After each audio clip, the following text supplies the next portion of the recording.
Hey guys, Eli here, and I posted a video recently and got two comments that I have to share with you about pricing. And the video itself talked a little bit about how I price the services at my photography business, but the two comments are really what stuck out to me, and I want to talk through how those comments could be so different from the same video. So comment number one, as you can see here, was someone saying that my services were overpriced, and then right below it, someone saying this is way underpriced. And so the question is, how can those two very different opinions be on my post, and what are my thoughts on pricing?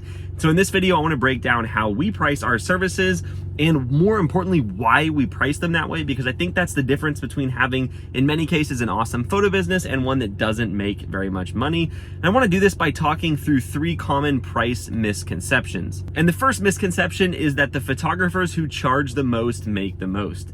That is sometimes true, and I really can't speak for any genre of photography besides real estate, but in real estate photography, that is absolutely not true. See, what really makes the difference is how many shoots you do at what pricing, right? So which photographer makes more? Is it the photographer who charges $5,000 for a shoot and does one shoot a month, or the photographer that charges $300 to $500 for a shoot and does 30, 40, 50 shoots a month? Obviously, that photographer makes more. So if your goal as a photographer is to maximize the amount of money you earn, only one part of that is your pricing. The other part of that is how much volume you do, and a lot of people misunderstand that. And the second misconception is that if you continue to improve as a photographer, that is the way to make more money. And while that does happen sometimes, well, if you become a better photographer, you potentially have the ability to charge more. That idea often makes people overlook other things that really significantly impact their business. So obviously, as my photo business has grown, and especially when it was just me shooting, I raised my prices a few times as I got better, but that's only because I was priced a lot further below the market than I should have been. And so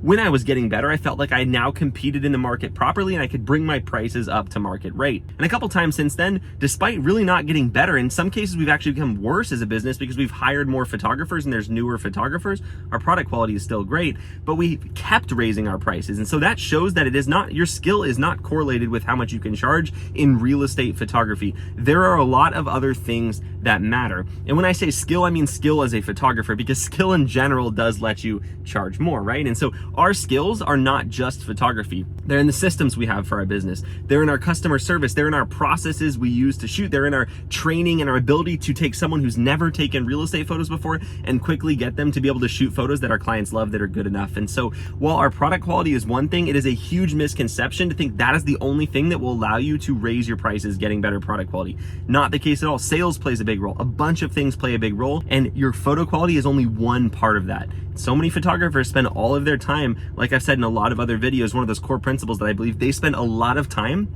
trying to improve their product quality. But the quote I always go back to is that the best photographer, at least from a money sense, is not the one that wins. The best known photographer wins. And diving into that a little bit more, it's the photographer that is known, liked, and trusted the most. And so you could be the best photographer in the world, but if nobody knows who you are, you're not going to get any business. You're certainly not going to get any repeat business. And those are two things that are really important to growing your photography business. And the third misconception when it comes to pricing for real estate photographers is how to come up with pricing and how to charge for your work. The thing I've noticed with real estate photography is there is indeed a market rate. And if you stray too much from that market rate, no matter how good you are, you're not gonna get a lot of bookings. And so when looking to price your real estate photography services, when you're looking at the other companies out there, which is one thing I recommend doing, definitely try to get a feel for what that market rate is in your area. Now, let's say you figure out it's $175 on the low end to $300 on the high end for a standard photo package. What I'm not saying is that you need to be the $175 guy, or that you should go lower and be the $155 guy. I'm saying that you should be somewhere in the middle to high end of that market rate. There's no sense in being the second cheapest, the third cheapest. You want to be more on the premium side, but within the market rate. And what a lot of photographers do wrong, because they think they can just either charge way higher and demand more value because they're good, or for some other reason they just decide to charge outside of that market rate. And so where the top of the market is 300, they go 600.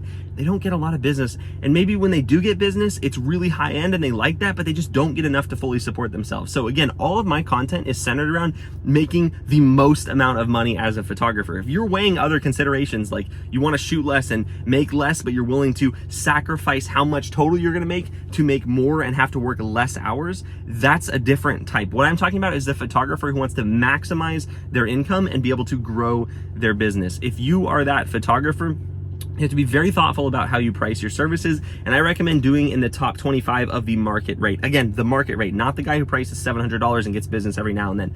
The market rate is the people who price themselves within that range and get consistent business. And so when it comes to pricing, I highly encourage you to think about those things when you come up with your pricing, and understand this. The reason those 2 comments are there is probably because a lot of people just don't understand the industry, but it also could be because in different areas you can charge different amounts and still be within that market rate. On coastal markets, Bay Area, all of California really, some parts of the East Coast, you can charge a lot more because the cost of living is higher. Everything goes for a premium in that area, housing, everything, right? And so you can charge more and still be within market rate. In a place like Fort Worth, Texas, we can't charge $600 per shoot. It's not gonna happen. It's not in the market rate. In Oklahoma, you can't charge $600 per shoot, at least if you want to get any business. And so those are my general thoughts around pricing, and why I'd encourage you not to too much look at someone's specific pricing that you found on the internet if they're not in your area, because a photography coach who lives in Southern California trying to teach you how to price is going to price within Southern California. And that's why I don't recommend copying my prices. I recommend looking at your market and determining what is going to be on the higher end of that market rate, and then also not focusing too much on product quality, focusing on ways you can justify that premium rate in other ways, like having the best service around, the best systems around, being the friendliest around, and being the most well known. So that's all for this video, guys. If you have any comments, drop them below. I'll answer every comment that I get here, and I'll see you in the next one.